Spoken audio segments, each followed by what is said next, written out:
मुस्नद अहमद में हदीस है, एक सहाबी ताबीन के झुरमट में आए ना, तो ताबीन ने कहा कि हजरत कोई ऐसी हदीस सुनाए जो आपने खुद हुजूर से सुनी हो। तो देखें वो सहाबी भी कैसे थे, उनको ये अंदाजा हुआ कि यार ये लोग तो बेचारे थोड़े से वक्फे से ही सहाबी होने से रह गए हैं ना, यानी ताबीन कुछ अर्सा पहले पैदा हो जाते, हुजूर को देख लेते। तो उन्होंने ना ऐसी हदीस सुनाई जिससे उनका दिल खुश हो जाए। उन्होंने कहा फिर सुनो, हम नबी इस्लाम की मजलिस में बैठे हुए थे, हजरत अबू उबैदा इब्ने जरा भी मौजूद थे, अशरा मुबशरा में से। तो नबी इस्लाम ने फरमाया, जानते हो सबसे बेहतर ईमान किसका है?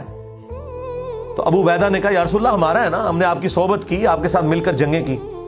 आपने फरमाया नहीं, सबसे बेहतर ईमान उन लोगों का है जो तुम्हारे बाद आएंगे, जिन्होंने मुझे देखा भी नहीं होगा तब भी मेरी रिसालत की तस्दीक करेंगे।